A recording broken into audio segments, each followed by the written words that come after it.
আসসালামু আলাইকুম। এটিএন বাংলা সংবাদে সবাইকে স্বাগত জানাচ্ছি সীমা খান। শুরুতেই বিআরবি কেবল সংবাদ শিরোনাম। অবশেষে বাংলাদেশের ওপর অতিরিক্ত ৩৫% শুল্ক কমিয়ে ২০% করল যুক্তরাষ্ট্র। কূটনৈতিক বিজয়ে প্রধান উপদেষ্টার অভিনন্দন, ধন্যবাদ জানালো বিএনপি।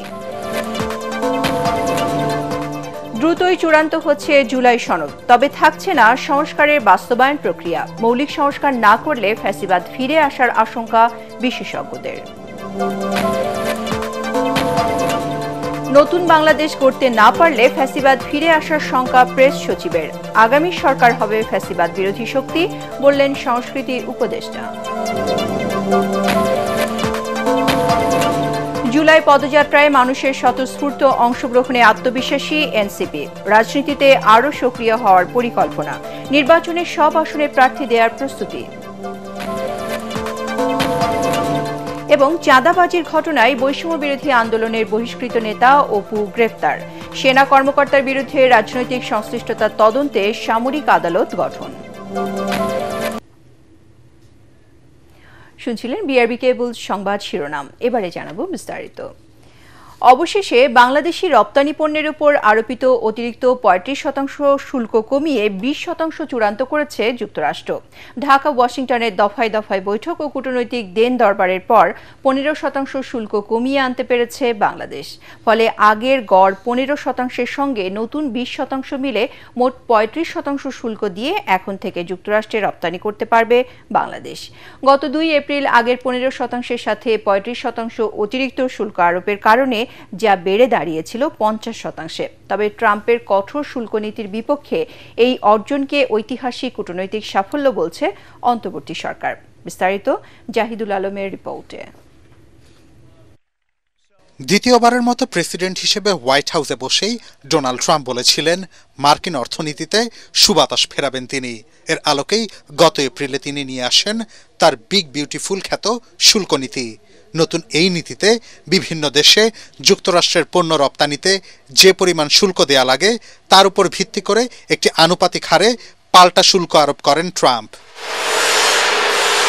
যুক্তরাষ্ট্রের পণ্যের উপর বাংলাদেশের আরোপকৃত শুল্কের হার ৭৪% থাকায় বাংলাদেশি পণ্যের ওপর অতিরিক্ত ৩৭% শুল্ক আরোপ করেন ট্রাম্প। ফলে দেশটিতে পণ্য রপ্তানিতে আগের ১৫% শুল্ক হয়ে যায় ৫২%। পরবর্তীতে ৯ এপ্রিল এই শুল্ক ৩ মাসের জন্য স্থগিত করে ওয়াশিংটন। এই সময়সীমা শেষ হওয়ার একদিন আগে মার্কিন প্রেসিডেন্ট এক চিঠিতে বাংলাদেশের প্রধান উপদেষ্টা ডক্টর মোহাম্মদ ইউনূসকে জানান বাংলাদেশের ওপর পাল্টা শুল্ক ২% কমিয়ে ৩৫% করা হয়েছে।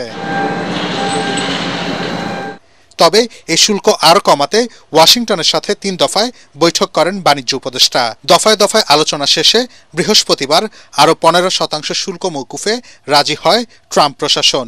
ফলে আগের ১৫% এবং নতুন করে যুক্ত হওয়া ২০% মিলে এখন বাংলাদেশকে মোট শুল্ক দিতে হবে ৩৫%। শুল্ক হার ৫২ থেকে ৩৫% নামিয়ে আনাকে ঐতিহাসিক কূটনৈতিক সাফল্য বলছে অন্তর্বর্তী সরকার। এর ফলে বাণিজ্য ক্ষেত্রে বড় ধাক্কা এড়িয়েছে বাংলাদেশ, এমনটাই মনে করছেন ওয়াশিংটনে বাংলাদেশ দূতাবাসের প্রেস মিনিস্টার গোলাম মুর্তজা।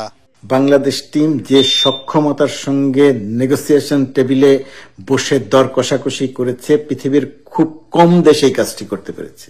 নিরাপত্তা উপদেষ্টা ডক্টর খলিলের যে পারফরমেন্স আমি আলোচনার টেবিলে এবং তার বাইরে বিভিন্ন জায়গাতে নিজের চোখে দেখলাম, এটা যে কোনো দেশের জন্য গর্বের ব্যাপার। সমালোচনা করেন, যে কারো সমালোচনা করেন, কিন্তু যার যে কাজ এবং তিনি যে কাজটি করছেন আন্তরিকতা দিয়ে করছেন সেটা সম্ভবত আমাদের বলা দরকার। এদিকে বাংলাদেশের প্রতিবেশী রাষ্ট্র ভারতের উপর ২৫, পাকিস্তান ও ইন্দোনেশিয়ার উপর ১৯, শ্রীলঙ্কা ও ভিয়েতনামের উপর ২০% পাল্টা শুল্ক চূড়ান্ত করেছে ট্রাম্প প্রশাসন। এছাড়া ইইউভুক্ত দেশগুলোর জন্য শুল্ক করা হয়েছে 0%। জাহিদুল আলম, এটিএন বাংলা। এদিকে বাংলাদেশি পণ্যে মার্কিন শুল্ক কমানোর সাফল্যে অন্তর্বর্তী সরকারকে ধন্যবাদ জানিয়েছে বিএনপি। পাশাপাশি সব ষড়যন্ত্র থেকে দেশকে রক্ষায় প্রতিশ্রুতি অনুযায়ী সরকার নির্বাচন দেবে বলে প্রত্যাশা বিএনপি মহাসচিব মির্জা ফখরুল ইসলাম আলমগীরের। জুলাই শহীদদের স্মরণে রাজধানীতে সমাবেশে তিনি বলেন, শহীদদের আত্মত্যাগের মধ্য দিয়ে নতুন বাংলাদেশ নির্মাণের প্রত্যাশা পূরণ করবে বিএনপি। কামরুজ্জামান রাজীবের রিপোর্ট। চব্বিশের গণ অভ্যুত্থানে শহীদদের স্মরণে উত্তরায় ঢাকা মহানগর উত্তর বিএনপির সমাবেশে যোগ দেন দলের মহাসচিব মির্জা ফখরুল ইসলাম আলমগীর। সমাবেশে অংশ নিয়ে শোক, ক্ষোভ আর অপ্রাপ্তির কথা তুলে ধরেন শহীদ পরিবারের সদস্যরা। এতে বিএনপি নেতারা বলেন, শহীদদের রক্ত বৃথা যেতে দেবে না বিএনপি, তাদের আকাঙ্ক্ষা পূরণই বিএনপির অঙ্গীকার। এ সময় মির্জা ফখরুল বলেন, মার্কিন সরকারের 15% শুল্ক হ্রাসের সিদ্ধান্ত অন্তর্বর্তী সরকারের বড় অর্জন। এবার প্রতিশ্রুতি মতো নির্বাচন দেয়াই সরকারের মূল অগ্রাধিকার। ছাত্র জনতা যেভাবে গুলির মুখে দাঁড়িয়ে স্বৈরাচারকে বিদায় করেছে, সেভাবেই ষড়যন্ত্রকারীদের প্রতিহত করতে হবে। ঘোষণা আমাদের প্রধান উপদেষ্টা দিয়েছেন যে আগামী ফেব্রুয়ারি মাসে নির্বাচন হবে, মধ্যবর্তী সময়, তাই না? এই নির্বাচনটা আমরা চাই, দেশের মানুষ চায়। দেশের মানুষ একটা নির্বাচিত সরকারের অধীনে দেশ পরিচালনা করতে চায়। আমার তো যাওয়ারই জায়গা নাই। এখন ধরো আমার কোন সমস্যা হলো, আমি কার কাছে যাব? কোন এমপি নাই তো, আছে? তাহলে যাবো কার কাছে? অন্যদিকে শহীদদের স্মরণে যাত্রাবাড়িতে ঢাকা মহানগর দক্ষিণ বিএনপির সমাবেশে মির্জা আব্বাস অভিযোগ করেন, জাতীয় নির্বাচন নিয়ে গভীর ষড়যন্ত্র হচ্ছে।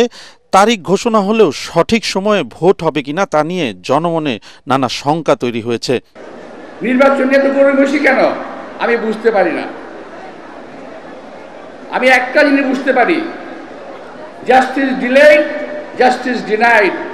অর্থাৎ বিচারক যদি দেরি করে, বুঝতে হবে বিচারক রায় ভালো দেবে না। এটা হলো, এরা বুঝতে পারি আমরা। তো আর দেরি করেন না। আমরা জানি দিন ঘোষণা দেবেন, তারিখ ঘোষণা দেবেন, এর পিছনে আপনাদের আবার কোন ষড়যন্ত্র তত্ত্ব লুকিয়ে আছে আল্লাহই বলতে পারবে। সংস্কার নিয়ে যারা বিএনপিকে নানাভাবে আক্রমণ করছে, তাদের অনেককেই 5 আগস্টের আগে শেখ হাসিনা বিরোধী আন্দোলনে রাজপথে দেখা যায়নি বলেও দাবি করেন মির্জা আব্বাস। কামরুজ্জামান রাজীব, এটিএন বাংলা, ঢাকা।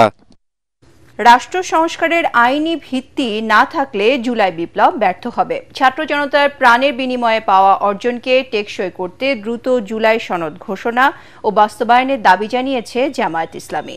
জাতীয় প্রেসক্লাবে আয়োজিত সেমিনারে দলটির নেতারা বলেন, নির্বাচন বানচাল করার নতুন ষড়যন্ত্র শুরু হয়েছে। নিরপেক্ষ নির্বাচনের লক্ষ্যে লেভেল প্লেয়িং ফিল্ড তৈরি করার দাবিও জানান তারা।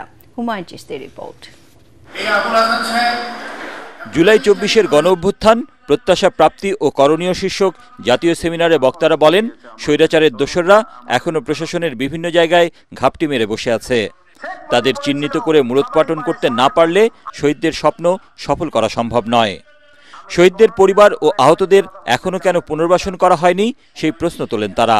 শহীদ ভাইরা, আমাদের আহত ভাইরা, তাদের পরিবারের সদস্যরা এখনো কেন রাস্তার দাঁড়ে দাঁড়ে তারা এখনো কথা বলবে, ঘুরে বেড়াবে? আজকে শিক্ষা ব্যবস্থা এবং শিক্ষার্থীদের জন্য কি উদ্যোগ নিয়েছে সরকার? জামায়াত নেতারা বলেন, দেশে দক্ষিণপন্থার উদ্ভব হচ্ছে বলে একটি দল জুজুর ভয় দেখাচ্ছে। দেশে নির্বাচনের পরিবেশ এখনো তৈরি হয়নি মন্তব্য করে তারা বলেন, নির্বাচন পেছানো ও বানচালের ষড়যন্ত্র হচ্ছে। একটি দলের মহাসচিব বললেন, বাংলাদেশে দক্ষিণপন্থার উদ্ভব হচ্ছে। এটা কিন্তু একটি খতরনাক কথা। জুলাই আগস্ট আন্দোলনের ভিত্তি হচ্ছে দক্ষিণপন্থার আদর্শিক ভিত্তি। এই প্রশাসন দিয়ে নিরপেক্ষ নির্বাচন হওয়া সম্ভব নয়। স্বরাষ্ট্র উপদেষ্টা বারবার বলছেন, আমরা নির্বাচনের জন্য প্রস্তুত। কি প্রস্তুত আপনি? আপনি আইন শৃঙ্খলা ঠিক করতে পারেন না, আর আপনি নির্বাচন করবেন সুষ্ঠু? রাষ্ট্রীয় সংস্কার বাস্তবায়ন করা না গেলে শহীদদের রক্তের সাথে বেইমানি করা হবে বলে মন্তব্য করেন আলোচকরা। সংস্কার বাস্তবায়ন করতে এর আইনি ভিত্তি চান জামায়াত নেতারা। আওয়ামী সরকারের মতো ফ্যাসিস্ট শাসনের উদ্ভব যাতে না হতে পারে, সেজন্য প্রথমেই প্রয়োজন মৌলিক রাষ্ট্রীয় সংস্কার। এজন্য প্রয়োজন দেশের রাজনৈতিক দলসমূহের বৃহত্তর ঐক্যমত গড়ে তোলা। সংস্কার এবং যে ঐক্যমত হয়েছে এগুলোকে আপনারা আইনে রূপান্তর করুন। বিপ্লবের রক্তর সাথে বিশ্বাসঘাতকতা হবে যদি এই সংস্কার যে মৌলিকভাবে হয়েছে তার বাস্তবায়ন না হয়। অনুষ্ঠানে জুলাই আন্দোলনের শহীদদের নিয়ে লেখা বইয়ের ইংরেজি ও আরবি ভাষায় সংস্করণের মোড়ক উন্মোচন ও একটি ওয়েবসাইটের উদ্বোধন করা হয়। হুমায়ুন চিশতি, এটিএন বাংলা, ঢাকা।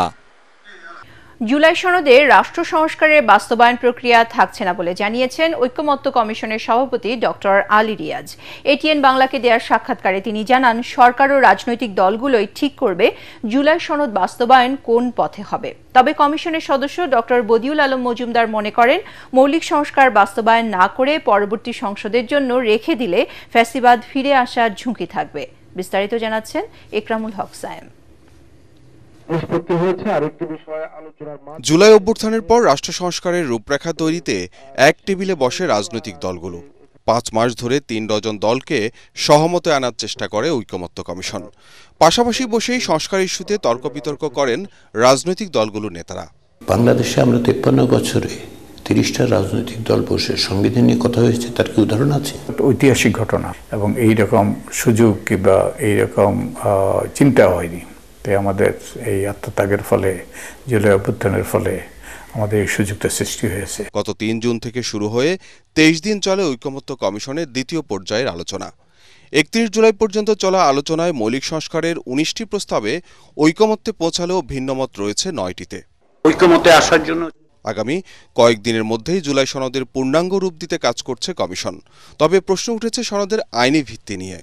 কোন প্রক্রিয়ায় সংস্কার বাস্তবায়ন হবে তাও স্পষ্ট নয়। যদিও বাস্তবায়নের জন্য গণভোট ও গণপরিষদ নির্বাচন সহ 6 সুপারিশ ছিল কমিশনের।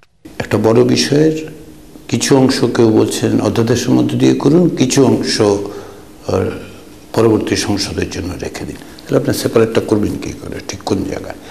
আর আমরা সেন্টিমেন্টের জায়গাটা বুঝতে চেয়েছিলাম। রাজনৈতিক দলগুলো যদি ওভারওয়েলমিংলি আমাদেরকে বলে দিত, যেটা হয়নি। আমরা 6টা অপশন দিয়েছি। তো এখন রাজনৈতিক দলগুলোকেই বেছে নিতে হবে কোনটা তারা এই যে কোনটা তাদের কাছে গ্রহণযোগ্য, যে পরবর্তী সংসদ করবে নাকি আমরা করব, কনস্টিটিউয়েন্ট অ্যাসেম্বলি করব নাকি গণভোট করব নাকি কনস্টিটিউয়েন্ট অ্যাসেম্বলি এবং পার্লামেন্ট একত্রে নির্বাচন হবে। রাজনৈতিক দলের কাছে আমরা যখন স্প্রেডশিট পাঠিয়েছি, আমরা অনেকগুলো অপশন দিয়েছি। তো এখন এগুলো এই ঐক্যমত্য হওয়ার পরে কিভাবে বাস্তবায়িত হবে সে ব্যাপারে আলাপ করতে হবে, সে ব্যাপারে সিদ্ধান্ত দিতে হবে। ঐক্যমত্য কমিশনের সহসভাপতি ডক্টর আলী রিয়াজ বলছেন, সংস্কার বাস্তবায়ন প্রক্রিয়া ঠিক করার দায়িত্ব সরকার ও রাজনৈতিক দলের। তবে পরবর্তী নির্বাচিত সংসদের উপর না চাপিয়ে মৌলিক সংস্কারগুলো আগেই বাস্তবায়নের তাগিদ কমিশনের সদস্য ডক্টর বদিউল আলম মজুমদারের। পরবর্তী সংসদের জন্য করা মানে অনেকটা পরবর্তী সংসদের জন্য কতগুলো এজেন্ডা তৈরি করা। কিন্তু আমরা তো যেই আমাদের স্বৈরাচার বিতাড়িত হয়েছে, কিন্তু স্বৈরাচারী ব্যবস্থা বিরাজমান। তো স্বৈরাচারী ব্যবস্থা আমাদের যদি দূরীভূত করতে হয়, স্বৈরাচারী ব্যবস্থা যদি আমরা অবসান করতে হয়, তাহলে এই সংস্কারগুলো অপরিহার্য। তা না হলে কিন্তু আমাদের সে ঝুঁকি থেকে যায় যে স্বৈরাচার আবার ফিরে আসা। রাজনৈতিক দল এবং ইন্টারিম গভর্নমেন্টের মধ্যে আলোচনার প্রক্রিয়াটা শুরু করতে হবে যে কীভাবে বাস্তবায়িত হবে, এবং সেখানে রাজনৈতিক দলগুলোর ভিন্ন মত আছে। এক জায়গায় আসার চেষ্টা করতে হতে পারে, কিন্তু জাতীয় ঐক্যমত্য কমিশনের দায়িত্ব হিসেবে সেটা কিন্তু আমাদের টার্মস অফ রেফারেন্সে নেই। সনদে বাস্তবায়ন প্রক্রিয়া থাকার কোনো কারণ নেই। সনদের বিষয় হচ্ছে অঙ্গীকার, যে আমরা সকল রাজনৈতিক দল রাষ্ট্র কাঠামোর সংস্কারের জন্য এই অঙ্গীকার করছি যে আমরা এই জিনিসগুলো করব, এগুলো প্রোটেক্ট করব এবং এগুলি বাস্তবায়নের ব্যবস্থা গ্রহণ করব। বাস্তবায়ন প্রক্রিয়া প্রসঙ্গটা আমরা তখনই উত্থাপন করার সুযোগ পাবো যখন আমরা একটা জাতীয় সনদের জায়গায় উপনীত হব। তাদের মতে সনদের আইনি ভিত্তি বা সংস্কার বাস্তবায়ন প্রক্রিয়া যাই হোক, জনগণের কাছে দেয়া অঙ্গীকার থেকে পেছানো সহজ হবে না রাজনৈতিক দলগুলোর। এই অঙ্গীকার তো মানে ধরেন একটা সাদা কাগজে সই করা নয়, এই কাগজটার রক্তের উপর দাঁড়িয়ে আছে। ইকরামুল হক সায়েম, এটিএন বাংলা, ঢাকা। ৩৬ জুলাই বা ৫ অগস্টের মধ্যে জুলাই সনদ না দিলে সারা দেশে অবরোধের ঘোষণা দিয়েছেন আপ বাংলাদেশের আহ্বায়ক আলী আহসান জুনায়েদ। জুলাই সনদ ও ঘোষণাপত্রের দাবিতে শাহবাগে গণজমায়েত কর্মসূচি থেকে এই ঘোষণা দেন তিনি। পাশাপাশি জুলাই সনদের আইনি ভিত্তি থাকতে হবে বলেও জানান জুলাই গণ অভ্যুত্থানের এই যোদ্ধা। শহীদদের শ্রেষ্ঠ সন্তান হিসেবে রাষ্ট্রীয় স্বীকৃতি না দিলে ৩ অগস্ট সচিবালয় অভিমুখে কফিন মার্চের ঘোষণা দিয়েছে ইনকিলাব মঞ্চ। একই দাবিতে শাহবাগ মোড়ে অবরোধ করেছে আহতরা। রিপোর্ট আদ্দিন সজীবের।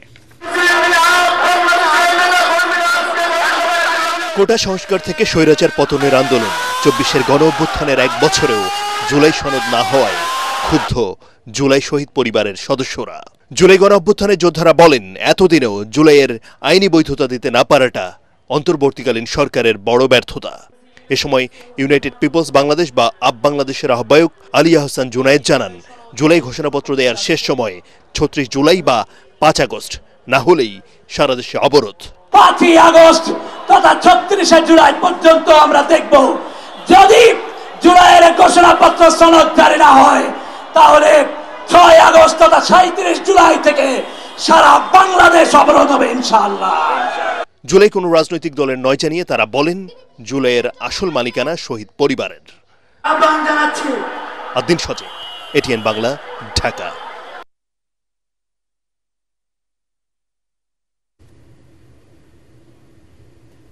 গণ অভ্যুত্থানে নতুন বাংলাদেশ গড়ার যে আকাঙ্ক্ষা তৈরি হয়েছে তা পূরণ না হলে আবারও ফ্যাসিবাদ ফিরে আসার সুযোগ পাবে বলে মন্তব্য করেছেন প্রধান উপদেষ্টার প্রেস সচিব শফিকুল আলম। সোহরাওয়ার্দী উদ্যানে সাইমুম শিল্পী গোষ্ঠীর জুলাই জাগরণ অনুষ্ঠানে তিনি একথা বলেন। এই সময় সংস্কৃতি বিষয়ক উপদেষ্টা মোস্তফা সরওয়ার ফারুকী বলেন, জুলাই বিপ্লবের মধ্য দিয়ে বাংলাদেশ আবারও সার্বভৌমত্ব ফিরে পেয়েছে। খায়রুল ইসলামের রিপোর্ট। জুলাই অভ্যুত্থানের বর্ষপূর্তিতে রাজধানীর সোহরাওয়ার্দী উদ্যানে ৪ দিনব্যাপী ৩৬ জুলাই কালচারাল ফেস্ট জুলাই জাগরণ অনুষ্ঠানের আয়োজন করেছে জামায়াত সমর্থিত সাইমুম শিল্পী গোষ্ঠী, যেখানে ফুটিয়ে তোলা হয়েছে পতিত ফ্যাসিস্ট শেখ হাসিনা সরকারের দেশের মানুষের উপর জুলুম নির্যাতনের নানা চিত্র, আয়নাঘর ও ২৪শে জুলাই গণঅভ্যুত্থানের ইতিহাস। আয়োজকরা জুলাই বিপ্লবের ক্রেডিট নিয়ে অসুস্থ রাজনীতি বন্ধ করার জন্য সব দলের প্রতি আহ্বান জানান। যে জুলাই নিয়ে কিছু কিছু ব্যক্তি, কিছু কিছু গোষ্ঠী অসুস্থ ক্রেডিট দাবির একটা অসুস্থ প্রতিযোগিতা লিপ্ত হয়, এগুলো আমাদেরকে খুব ব্যথিত করে। আমরা শুরু থেকে বারবার বলেছি, এই জুলাইতে যতজন শহীদ হয়েছে আমরা প্রত্যেককে আমাদের হৃদয়ে ধারণ করি এবং প্রত্যেকটি পরিবারও আমাদেরকে ধারণ করবে। এজন্য সবার কাছে সবিনয় অনুরোধ করতে চাই, মেহেরবানি করে এই ক্রেডিটের অসুস্থ রাজনীতি করে আপনারা জুলাইকে ব্যাহত করবেন না। সংস্কৃতি বিষয়ক উপদেষ্টা মোস্তফা সরওয়ার ফারুকী বলেন, অন্তর্বর্তী সরকারের পর ভবিষ্যতে যারাই ক্ষমতায় আসবে তারা জুলাই অভ্যুত্থানের চেতনা ধারণ করবে। জুলাই আন্দোলনের অভ্যুত্থানের মধ্য দিয়ে বা বিপ্লবের মধ্য দিয়ে বাংলাদেশ যেটা অর্জন করেছে সেটা হচ্ছে বাংলাদেশ তার সার্বভৌমত্বকে টেক ব্যাক করেছে, যে সার্বভৌমত্ব তার হাত থেকে চলে গেছে। প্রধান উপদেষ্টার প্রেস সচিব শফিকুল আলম বলেন, গণ আন্দোলনে পালিয়ে যাওয়া আওয়ামী লীগ যাতে আর ফিরে না আসতে পারে সে বিষয়ে সবাইকে ঐক্যবদ্ধ থাকতে হবে, তা না হলে দেশে আবারও মুজিববাদ তৈরি হবে। নতুন বাংলাদেশ গড়ার একটা বড় কম্পোনেন্ট হচ্ছে কালচারাল ওয়ার। এই কালচারাল ওয়ারে যদি আওয়ামী লীগের কাছে হেরে যান, ওরা আবার আসবে, মুজিববাদ আবার আসবে এবং ওই মুজিববাদের নামে, আওয়ামী ফ্যাসিজমের নামে যে খুন খারাপি, মানুষকে গুম করা, আয়নাঘর তৈরি করে ফেলা এবং খুনের বৈধতা দেওয়া, এগুলো আবার ফিরবে। একে যদি পরাজিত করতে চাই তাহলে আমাদেরকে সত্যিকার অর্থে আমাদের অনেকগুলো ফ্রন্টে আমাদের যুদ্ধ অব্যাহত রাখতে হবে।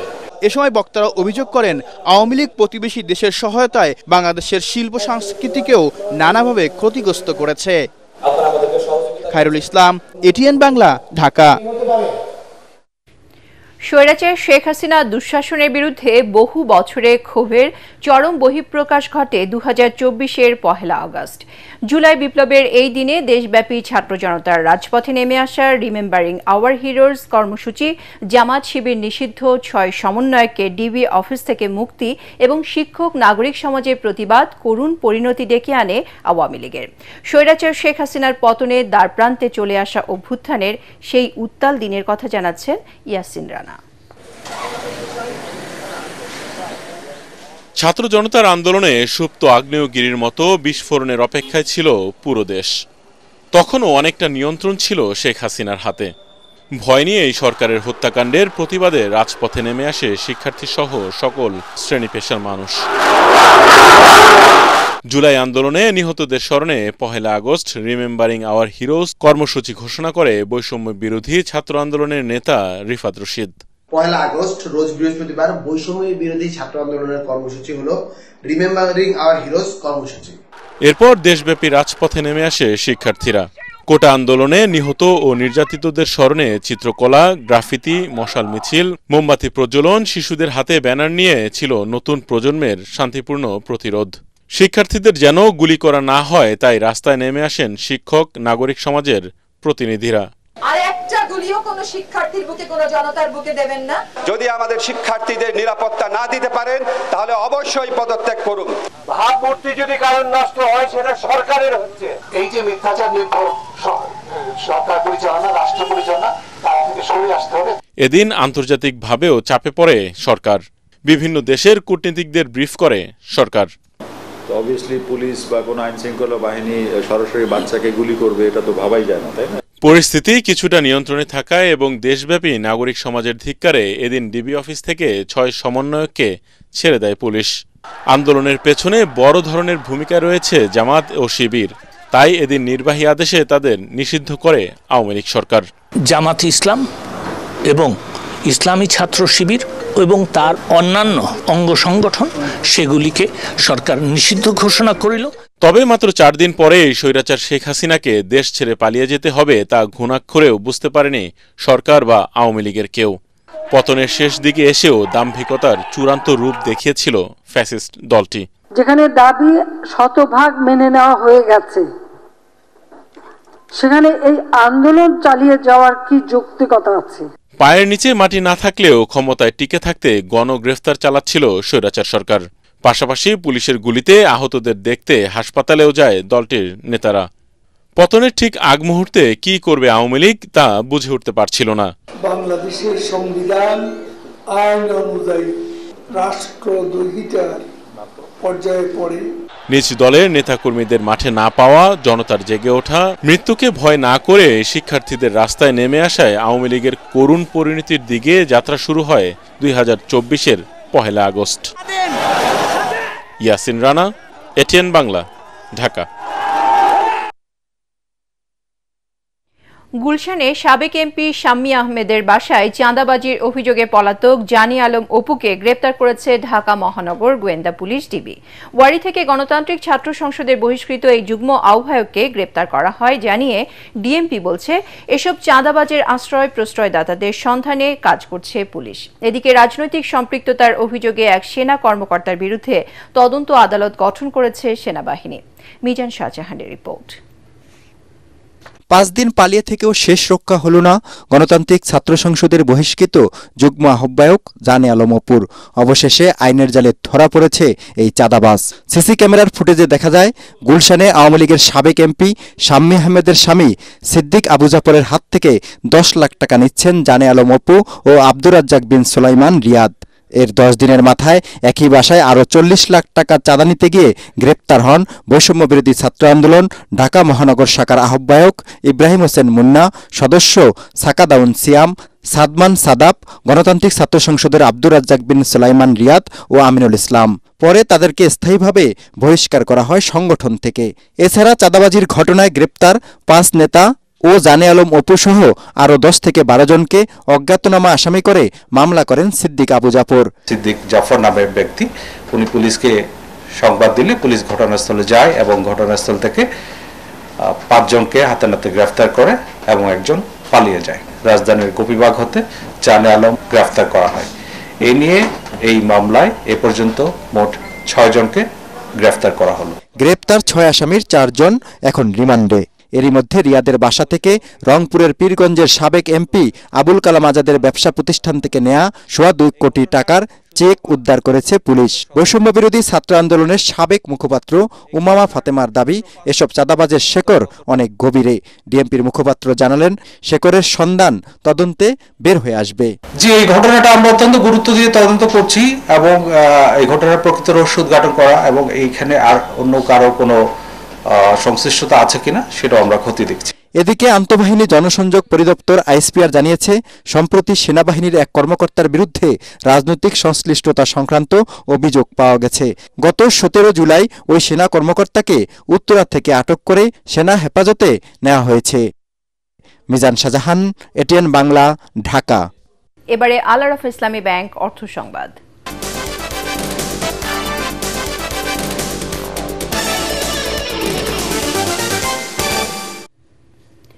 দু 2024-25 শিক্ষাবর্ষে মেডিকেল ইঞ্জিনিয়ারিং সহ পাবলিক বিশ্ববিদ্যালয়ে ভর্তির সুযোগ পাওয়া শিক্ষার্থীদের সংবর্ধনা দিল ঢাকা কমার্স কলেজ। ক্যাম্পাস অডিটোরিয়ামে আয়োজিত অনুষ্ঠানে প্রধান অতিথি ছিলেন ঢাকা বিশ্ববিদ্যালয়ের প্রফেসর ডক্টর মামুন আহমেদ। তিনি বলেন, সৎ, মেধাবী ও যোগ্য শিক্ষার্থীরাই আগামীর বাংলাদেশ গড়বে। অনুষ্ঠানে বিশেষ অতিথি ডিবেট ফর ডেমোক্রেসির চেয়ারম্যান ও এটিএন বাংলার বার্তা বিভাগের পরিচালক হাসান আহমেদ চৌধুরী কিরণ বলেন, বৈষম্যহীন, দুর্নীতিমুক্ত এবং অনিয়ম বন্ধে ফ্যাসিবাদ বিরোধী সব পক্ষকে ঐক্যবদ্ধ থাকতে হবে। এ সময় পতিত আওয়ামী লীগ সরকারের শিক্ষা ব্যবস্থার সমালোচনা করে বক্তারা বলেন, অটোপাসের মতো সংস্কৃতি চালু করে মেধার অবমূল্যায়ন করা হয়েছে। ঢাকা কমার্স কলেজের অধ্যক্ষ আবু মাসুদের সভাপতিত্বে অনুষ্ঠানে আরও বক্তব্য রাখেন ভাইস প্রিন্সিপাল কাজী ফয়েজ আহমেদ, আনম, নাইম মোজাম্মেল সহ অন্যান্যরা।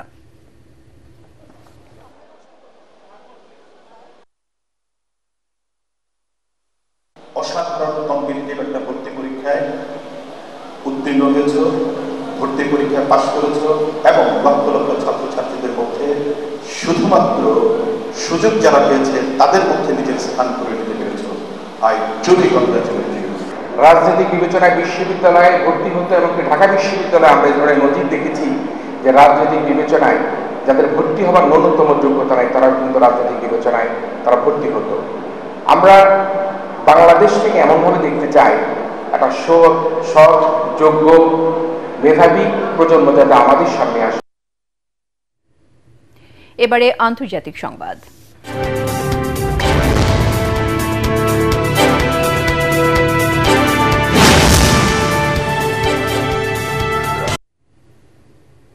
পরমাণু আলোচনায় ফেরার আগে যুক্তরাষ্ট্র ইসরায়েলের কাছে ক্ষতিপূরণ চেয়েছে ইরান। তেহরানের দাবি, আলোচনায় বসার আগে ইরানের উপর আগ্রাসনের ব্যাখ্যা ও ক্ষতিপূরণ দিতে হবে।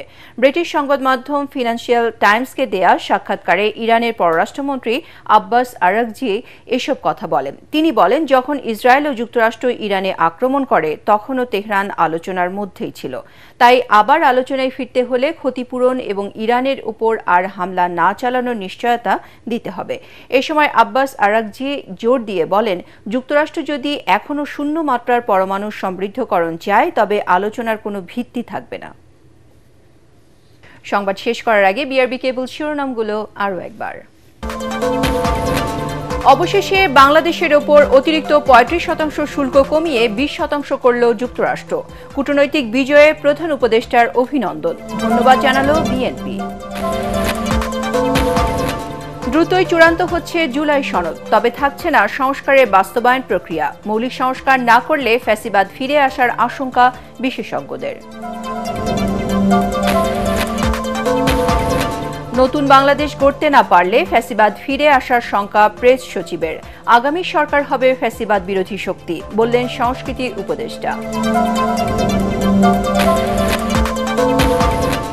জুলাই পদযাত্রায় মানুষের স্বতঃস্ফূর্ত অংশগ্রহণে আত্মবিশ্বাসী এনসিপি। রাজনীতিতে আরও সক্রিয় হওয়ার পরিকল্পনা। নির্বাচনে সব আসনে প্রার্থী দেওয়ার প্রস্তুতি। এবং চাঁদাবাজির ঘটনায় বৈষম্য বিরোধী আন্দোলনের বহিষ্কৃত নেতা অপু গ্রেপ্তার।